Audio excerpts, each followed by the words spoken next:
Oi, gente, eu sou a aluna Bárbara do curso de Engenharia de Materiais e hoje eu vim aqui para falar para vocês um pouco sobre os polímeros, em específico os termofixos. Primeiro, antes da gente começar a falar sobre os termofixos, a gente tem que saber o que são os polímeros. Por isso eu recorri a uma introdução aos polímeros para a gente entender melhor sobre o assunto.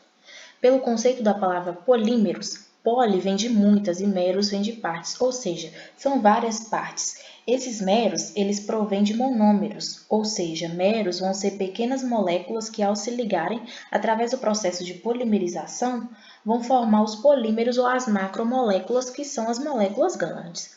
Esses monômeros, como está especificado na imagem, ao se ligarem entre si, eles vão formar os polímeros. Para a gente entender melhor o que são polímeros, a gente precisa entender o processo de polimerização, como é feito um polímero. O processo de polimerização é a ligação entre moléculas iguais ou diferentes várias vezes, né? Ou seja, é a quebra de ligações ou formação de ligações para o produto final, formando um polímero. Essas várias vezes, ele está sendo representado na representação típica por meio da letra N, ou seja, na molécula igual, fora dos colchetes tem a letra N. Esse N indica que tem repetições várias vezes dessas moléculas iguais ou até mesmo das moléculas diferentes, como é especificado também nas moléculas diferentes. Abaixo eu disponibilizei uma foto da reação de polimerização, que é através do monômero etileno, passando pelo catalisador sobre pressão e temperatura, ele vai formar o polímero polietileno. Essa reação que forma é a reação de adição. Isso a gente vai ver logo mais adiante. Esse polietileno, ele é composto por várias repetições de moléculas de polietileno. Por isso é um polímero polietileno. Dados históricos. O primeiro polímero a ser sintetizado foi o polietileno em 1934. Porém, ele teve seu reconhecimento durante a Segunda Guerra Mundial porque o polietileno ele foi usado para isolar a parte elétrica dos radares, entendeu? Porque esses radares, por meio deles era possível perceber a chegada dos inimigos, como também situar as tropas de combate. Então, o polietileno ele foi usado para isolar a parte elétrica desses radares. Abaixo está uma foto do radar e do outro lado a foto do polímero usado, que foi o polietileno. Vamos para a classificação dos polímeros. Eles classificam-se em 5 especificações. A primeira delas é a sua ocorrência, que eles podem tanto ser natural ou polímeros sintéticos. Os naturais são aqueles que encontramos na natureza. Os exemplos são a borracha, que é extraída da seringueira, o glicogênio, o amido, os polissacarídeos, como eu coloquei, a celulose e as proteínas. Os sintéticos são aqueles produzidos através de procedimentos industriais, que são sintetizados pelo homem, né? Um exemplo são o polietileno, a resina epóxi, a borracha sintética e esses que eu coloquei no slide. Uma outra classificação é a estrutura da cadeia. Os polímeros, eles possuem 3 estruturas da cadeia. A primeira delas é a estrutura linear, que são cadeias longas entrelaçadas, porém sem ramificações. Um exemplo de um polímero que possui essa estrutura linear são os termoplásticos. Já a estrutura ramificada, ela apresenta cadeias laterais ao longo do eixo principal. É como se a gente imaginasse pequenas linhas amarradas à cadeia principal. Um exemplo de um polímero que é constituído pela essa estrutura ramificada é o glicogênio.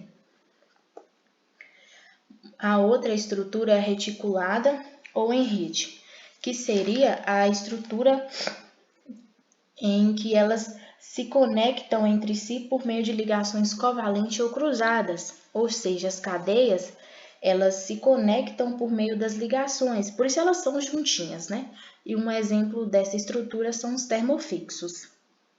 Uma outra classificação é a constituição dos polímeros em relação aos seus monômeros. Eles podem ser homopolímeros ou copolímeros. Os homopolímeros é um polímero formado pela mesma molécula. Por que a mesma molécula? Porque eles vão possuir os mesmos monômeros, Como está especificado logo abaixo, os homopolímeros têm a mesma cor em todas as bolinhas dos monômeros.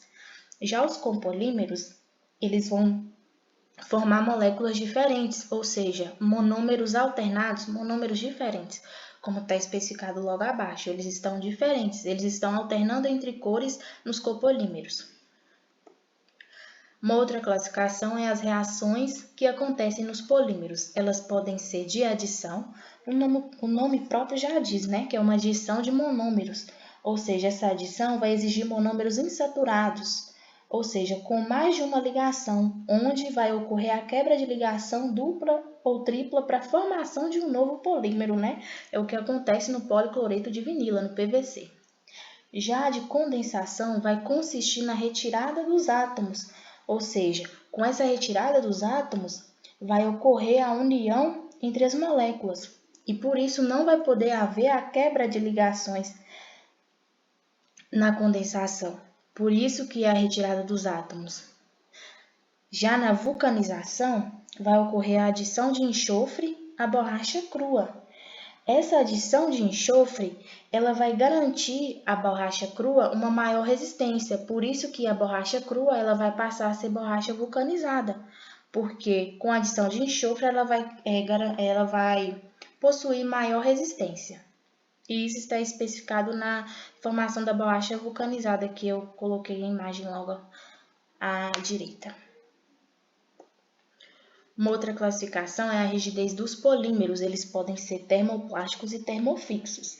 Os termoplásticos, eles amolecem e fluem quando submetidos a uma dada temperatura e pressão, ou seja, eles vão ser maleáveis. Já os termofixos vão amolecer e fluir sob dada temperatura e pressão, adquirindo a forma do molde, com subsequente solidificação, ou seja, a rigidez dos termofixos não se altera. Aqui, pessoal, a gente tem uma introdução aos termofixos, né? O que são os termofixos, né? Os polímeros termofixos, como a gente já falou logo atrás, eles são polímeros formados através de estruturas reticuladas e também através de reações de condensação, adição e vulcanização. Aqui eu listei umas características abaixo e queria chamar a atenção para uma delas, que são as novas aplicações de temperatura e pressão não exercem influência no material, tornando os materiais infusíveis, insolúveis e não recicláveis. Isso quer dizer que, devido às ligações cruzadas covalentes que prendem as cadeias entre si para resistir dos movimentos rotacionais da cadeia a temperaturas elevadas, somente acrescendo a temperaturas excessivas é que irá ocorrer o rompimento dessas ligações cruzadas e a degradação, né, pessoal? Por isso que novas aplicações de temperatura e pressão não vão exercer influência no material. Na composição do polímero termofixo, pessoal, aqui a gente tem a formação da baquelite. Eu listei dois exemplos, né? A formação da baquelite e a formação do Kevlar. Na formação da baquelite, a gente tem o fenol com o formol, por meio da reação de condensação, né? Com isso vai formar a baquelite. A baquelite ela foi produzida em 1907 por Leo Hendrik Baekeland. O nome dela, baquelite, é devido ao sobrenome do criador dela, que é Baekeland. Eu não sei se é assim se pronuncia, mas a origem do nome dela foi pelo sobrenome do criador dela, que é Baekeland. A formação do cleva é entre a molécula de p-benzenodiamida com o ácido terefitálico, que forma o Kevlar. Eles vão liberar menos 2NH2O. Isso através da reação de condensação. O Kevlar, gente, ele é responsável por ser usado em coletes à prova de bala.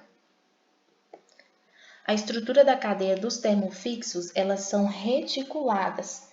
E isso garante uma maior resistência aos termofixos, porque as ligações nessa estrutura vão estar mais unidas, por isso os termofixos são mais resistentes. A morfologia, a microestrutura dos termofixos eles vão ser completamente amorfos, ou seja, as estruturas não têm forma, vão ser desorganizadas e isso possibilitará que os polímeros 100% amorfos possuem apenas uma temperatura de transição vítrea. Essa transição vítrea a gente vai falar mais logo adiante. Essa região amorfa, pessoal, é como se a gente imaginasse um prato de macarrão cozido e aquele emaranhado de macarrão, um junto do outro, ou seja, aquela desorganização. Isso representa nos polímeros termofixos a desorganização dos átomos, por isso a região amorfa. Uma das formas de obtenção dos termofixos é a moldagem por injeção e a moldagem por compressão. Elas têm várias, mas eu optei por listar apenas duas por causa do tempo, né, pessoal? A moldagem por injeção, eu coloquei um exemplo que é o silicone e ela funciona da seguinte maneira. A quantidade do material, ela vai ser posta sobre uma moega de carregamento para o interior de um cilindro, através do movimento do êmbolo ou pistão. Essa carga, gente, ela vai ser empurrada para frente para o interior de uma câmara de aquecimento. Em um determinado ponto, o material vai se fundir, logo vai formar um líquido viscoso. Logo depois, pelo movimento do pistão, o plástico vai ser impelido através do bico injetor para o interior da cavidade do molde. Logo depois vai ter a solidificação do material sob pressão mantida. Logo depois vai ter extração da peça quando o molde será aberto, né? Mas nos termofixos, a cura ela vai ter lugar enquanto o material vai se encontrar sob pressão em um molde aquecido. E isso vai acarretar um tempo a mais na produção. Eu disponibilizei um link da moldagem por injeção para vocês darem uma olhada como que funciona. Já a moldagem por compressão, o processo consiste em colocar uma quantidade adequada de composto de acordo com o volume do produto, ou seja, de acordo com o que ele comporta. Logo depois, essa cavidade ela é composta por duas partes, superior e inferior, que ao prensarem o material, vai acarretar em seu molde, né? Eu disponibilizei também um link do vídeo da moldação por compressão, para vocês verem como é o processo. E logo adiante eu disponibilizei imagens também, vai ficar mais claro. Aqui está a moldagem por injeção, que é a moega, né, de carregamento ela é alimentada pelo material, com isso ele vem para o interior do cilindro, e o bico injetor, né, injeta ele ali no molde, logo depois ocorre sua extração. Aqui é uma máquina injetora, né, que é responsável por essa moldagem por injeção, pessoal. Eu disponibilizei um link de uma animação da moldagem por injeção, para vocês darem uma olhada. Aqui é a moldagem por compressão, né? Como eu falei, a metade superior do molde, ela vai se prender à metade inferior do molde, logo ali o material vai obter a sua forma e o pino de ejecção ele vai suspender para cima e a peça obtida, aí logo a peça vai ser obtida, né, por moldagem. A peça vai estar pronta para o uso.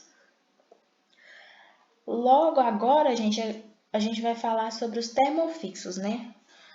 As propriedades dos termofixos. O primeiro delas é o módulo de elasticidade, que tem a ver com o limite de resistência à tração e a resistência aos impactos e à fadiga, né? Esse limite de resistência à tração, ele tem relação direta com o peso molecular, que também está nas propriedades do termofixo. Por quê? Quanto maior o peso molecular, maior o limite da resistência à tração, né, pessoal? E também tem relação direta, essa primeira propriedade, com a terceira, que é o aumento da temperatura ou a diminuição da taxa de deformação. Ou seja, o aumento da temperatura ou diminuição da taxa de deformação leva a uma diminuição do módulo de tração, uma redução do limite de resistência à tração e a uma melhoria na ductibilidade. Ou seja, a terceira propriedade tem a ver muito com a primeira. Essa propriedade deles serem amorfos quer dizer que o grau de cristalidade de um polímero vai depender da taxa de resfriamento durante o processo de solidificação, bem como da configuração da cadeia, né?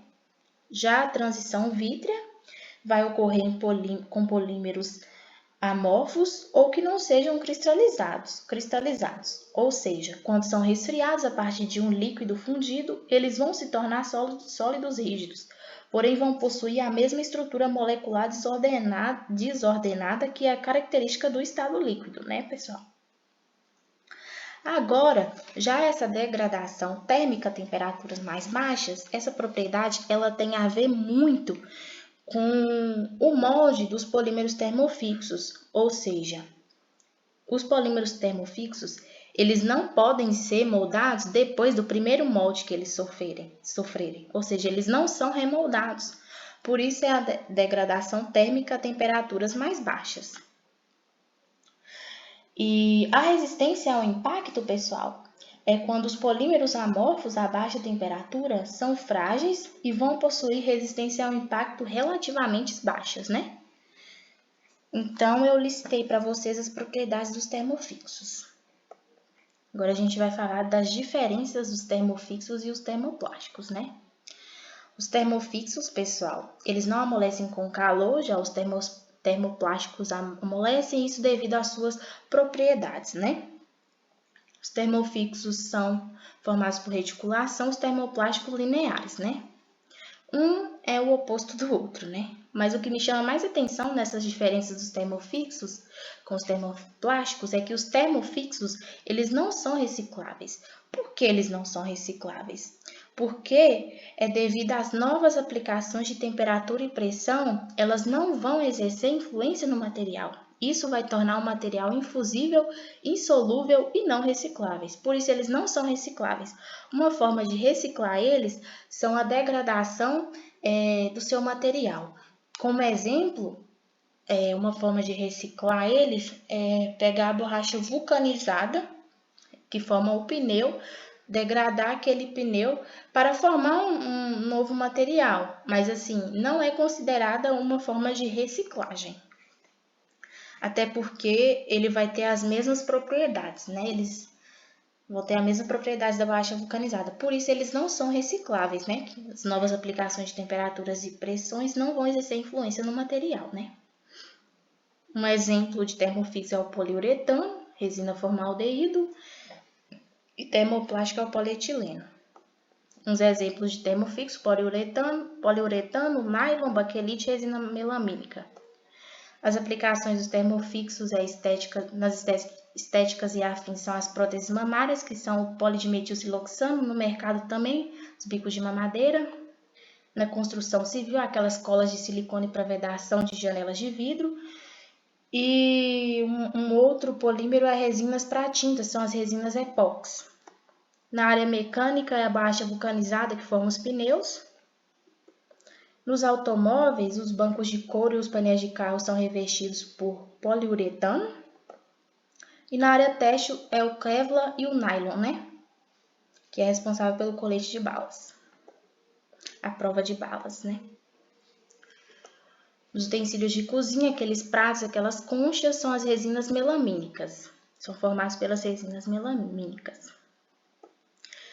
E a minha apresentação se encerra por aqui, pessoal. Muito obrigada a todos pela compreensão. Qualquer dúvida é só mandar um e-mail nesse endereço que eu disponibilizei.